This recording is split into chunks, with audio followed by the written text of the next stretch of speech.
Denise here from Sewlimitless, and in today's video I'm actually going to show you how I put together this peach colored blouse.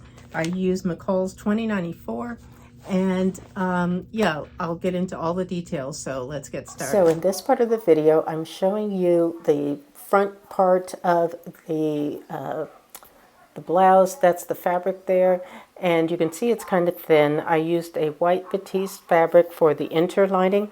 Now, for those of you who are not aware, interlining is also called underlining, and it is basically a technique of using an additional layer of fabric behind the fashion fabric, basically on the wrong side, in order to change its characteristics. So basically I use this in order to make it so it's not a see-through top.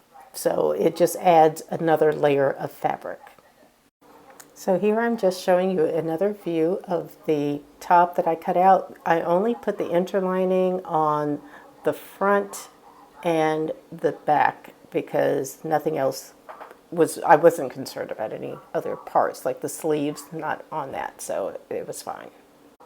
In this part of the video, what I'm about to do is to get ready to attach the interlining. How I do this is I put the interlining on the wrong side and just sew it together.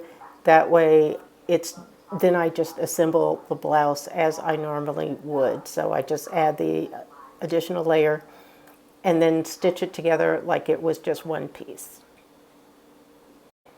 And in this part, I am literally showing you how I go about just attaching the underlining, interlining to the main fashion fabric. So it's just being stitched onto the wrong side of one of the blouse front pieces. And in this clip, I'm simply putting the blouse together, just like I said, as I normally would assemble it, and it's coming together quite well. And just before I finish up everything, I always like to do a fit check just to make sure everything seems to be in order, and hopefully it's going to fit. And with the buttons that I chose, I was able to attach those, to sew those on by machine, which is really easy, and it's basically the fastest way of getting the buttons onto the blouse. And here is the finished blouse. I was very happy with how everything turned out.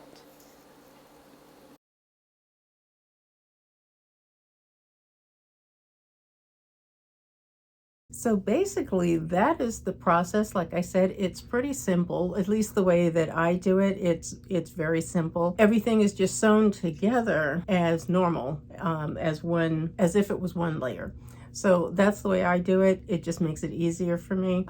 But certainly if you have any questions or comments about what I did in this video, please leave them down below. Let me know. But I do thank you all for watching. Take care, and I will see you in the next video.